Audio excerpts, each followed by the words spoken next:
Hi Tesla folks, Tesla owners out there. This is Tech World Vlogs and Tesla, and as usual I always bring the latest update for Tesla, and Tesla just released a new update. This is 2022.8.3. Pretty awesome update. There's a lot of changes on this update. Again, recording this video in Toronto, Canada. Do have a Tesla Model Y, and this update came in on April 10th. All right, so what's new with this update? So kick things off, we have the cabin camera that was added in the release note, and in the notes here, I'm actually looking at it for the first time with everyone here. The release note here for cabin camera, this basically says helps Tesla to improve the intelligence of features that rely on cabin camera by sharing the analytics from your vehicle. When enabled, the cabin camera will be shared with Tesla, and if the vehicle experience as a critical event like collision happens, the cabin camera will function as a diagnostic to perform.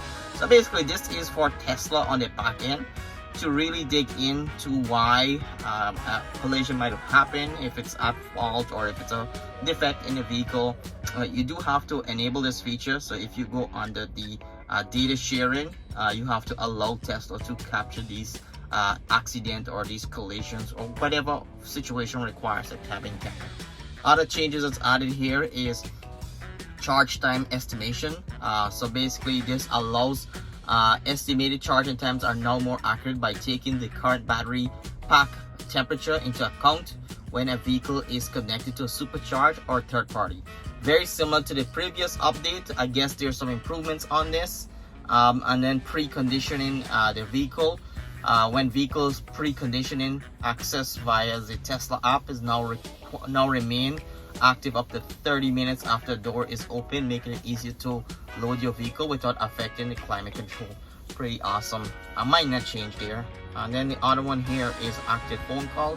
Now you can hide your phone call card, allowing you to see the next turn when navigating turns is covered. So typically what happens is when you are using the camera, it typically prevents you from seeing the navigation left or right, because when you initiate the left or right turn, the camera pops up, and if you are on a phone call, that disappears. If you tap again on the phone call card, it will overtake the navigation, so where you have access to see who you're talking, or be able to hang up the phone or mute or merge a call. The other new update is language, similar to previous version. And then boombox here, now you can access boombox only available when parked. So minor changes. This is not an exciting update other than what is going on with the cabin camera. I'm sure there's more to come on this here, but basically this update just initiates some new features on the cabin camera Tesla will be using on the back end. Hope you guys subscribe. I have tons of videos on Tesla accessory, Tesla product, Tesla reviews, and I also keep an archive of all the new updates. This update is 2022.8.3 minor update here. So subscribe, stay connected, stay safe, and we'll see you on the next update.